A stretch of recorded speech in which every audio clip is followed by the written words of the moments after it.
Meus amigos, houve um tempo em que Vladimir Putin era o senhor absoluto do gás natural para a Europa.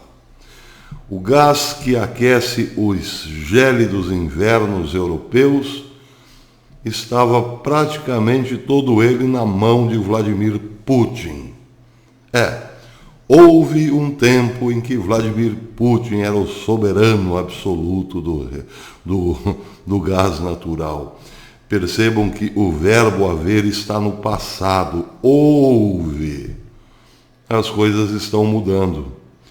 A Europa, que de certo modo estava assim na mão de Putin, pode amanhã ou depois não estar mais. Pode não, certamente não estará mais. Tudo porque Israel descobriu em 2010 uma inesgotável bacia de gás natural e está ali, bem pertinho da Europa. Isso tira de Vladimir Putin aquele poder absoluto.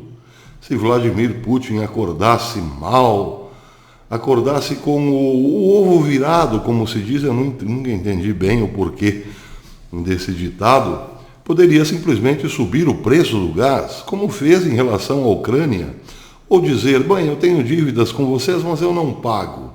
Se vocês quiserem cobrar, eu fecho a torneira do gás e acabou.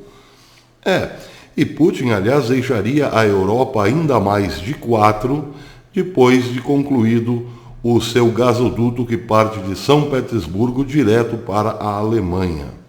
A Alemanha colocou-se, sim, totalmente nas mãos de Vladimir Putin e faria isso com o resto do continente, por extensão. Mas quis o bom Deus que Israel descobrisse em 2010 algo que tirasse a Europa da mão dos russos. É o gasoduto que partirá do poço de Leviatã, chegará a Chipre, depois passará pela ilha de Creta e finalmente chegará na Itália. Vejam vocês, aqui está o mapa, o novo caminho do gás natural para a Europa.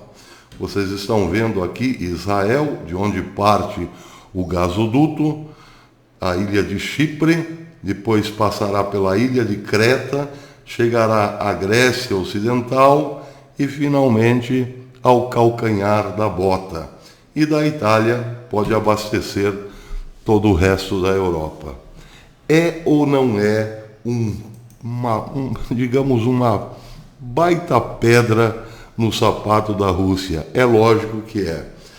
A notícia em destaque dada hoje pelo Jerusalém Post, pela mídia israelense, diz que Benjamin Netanyahu, esse senhor que vocês estão vendo aqui, o primeiro-ministro de Israel, já embarcou para Atenas, já está em Atenas, embarcou hoje cedo, 6 horas de diferença entre Brasil e Israel, ele já está em Atenas.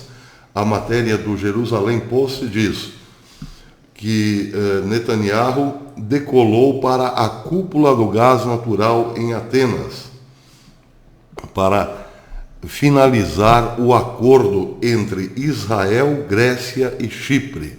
A matéria diz que o acordo desse gasoduto é um passo para transformar Israel em uma superpotência energética, disse Benjamin Netanyahu na pista do aeroporto a caminho de Atenas, hoje, quinta-feira.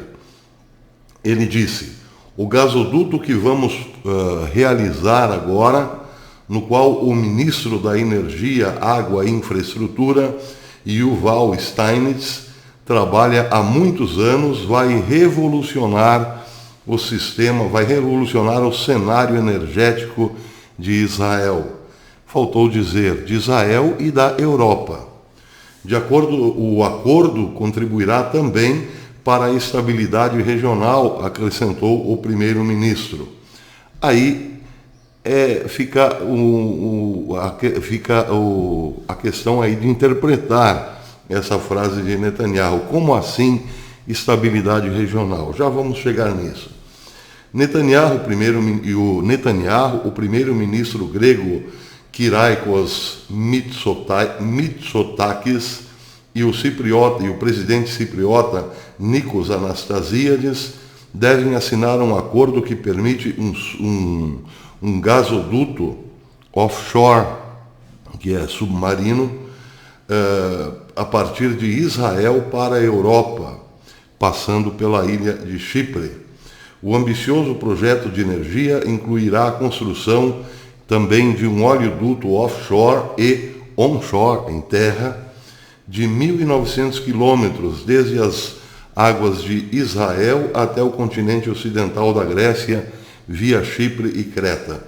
Na Grécia, o suprimento do Mediterrâneo Oriental deve se conectar ao planejado gasoduto Poseidon, um importante interconector de gás natural cofinanciado pela União Europeia, que vai dar a fronteira greco-turca, passa pela fronteira entre a Grécia e a Turquia e chega até a Itália e liga os mercados europeus às fontes de energia diversificadas. Bem, esse é um projeto que já vem sido colocado em prática desde 2010, quando Israel encontrou o poço de Leviatã, quando Israel descobriu que era um poço gigantesco. Ali começou, notícias de 2017, por exemplo, dizia, uma notícia apresentada no Express, dizia que tinha sido apresentado em Tel Aviv o ISTMID, que envolvia a exploração de jazidas de gás natural em Israel, Chipre, Grécia e Itália. Para a União Europeia, significa uma redução na dependência energética em relação à Rússia. Isso é uma matéria de 2017.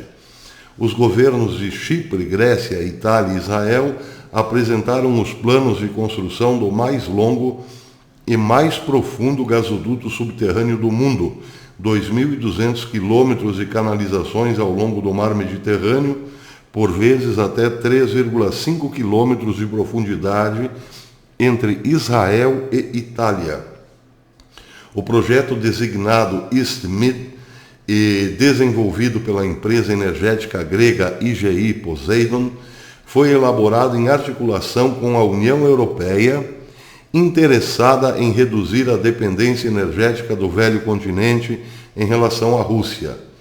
Nas próximas décadas, os fluxos de gás da região leste do Mediterrâneo desempenharão um papel vital para a segurança energética da União Europeia, afirmou Miguel Arias Cañete, comissário europeu para a ação climática e para a energia em Tel Aviv, em 2017, onde foi apresentada a parceria internacional, onde estiveram presentes os ministros da energia dos 4 países envolvidos: Israel, Grécia, Chipre e Itália. Este é um projeto ambicioso que a Comissão apoia na medida em que terá um elevado valor em termos de segurança e diversificação de fontes de abastecimento, acrescentou. Dependente da Rússia em termos energéticos, o continente europeu viu o fornecimento de gás russo ser fortemente condicionado na sequência da tensa relação entre Rússia e Ucrânia, que se arrasta desde 2009, quando os dois países falharam na obtenção de um acordo precisamente sobre o preço e fornecimento de gás natural. A Rússia tinha uma dívida com a Ucrânia, não pagou, a dívida foi para um tribunal europeu e ainda não está resolvida. De lá para cá, os Estados Unidos têm investido pesado na Ucrânia, inclusive com a possibilidade de ter um gasoduto também saindo da Noruega e chegando à Ucrânia. Eram opções. Agora, com a construção do gasoduto que sai de Leviatã e chega à Itália, este problema de dependência da Rússia está simplesmente liquidado. Mas aí é que surge outro problema. A Turquia, por exemplo, tem um acordo com a Líbia, um acordo feito com a Líbia para dividir o Mediterrâneo. Uma parte do Mediterrâneo é da Líbia e outra parte é simplesmente da Turquia. Ninguém mais tem direito ao Mediterrâneo depois desse acordo feito entre o governo turco e o governo líbio. É claro que é um acordo fictício, colocado de cima para baixo, que não respeita as águas do Egito, por exemplo, nem de Israel. Aliás, a Turquia já parou navios israelenses na região, na região próxima às águas de Israel. A Turquia quer saber porque se acha no direito de saber quem está navegando em suas águas. É como se o Mediterrâneo lhe pertencesse. Tudo isso é uma grande armação, com, evidentemente, o aval de Vladimir Putin. Compliquem ao máximo o trânsito de barcos no Mediterrâneo, porque lá em Israel eles estão com má intenção de fazer logo um gasoduto. Porque, justamente, saindo do poço de Leviatã, um gás natural que chega à Itália, é claro que a hegemonia de Vladimir Putin e o seu preço, o alto preço do seu gás estão comprometidos.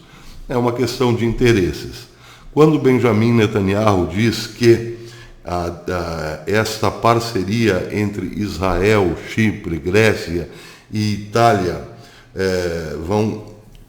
contribuirão para a estabilidade regional, ele está dizendo que contribuirão para o fortalecimento da Europa em relação à Rússia, uma certa independência. Querem os europeus essa independência? Alguns sim, porém nem todos. E aí é que mora o perigo. A Turquia não tem nenhum interesse em ver esta aliança Israel-Europa se concretizando. A Turquia tem laços profundos hoje com a Rússia. Embora a Turquia faça parte da OTAN, ela na verdade não está nem aí para a OTAN.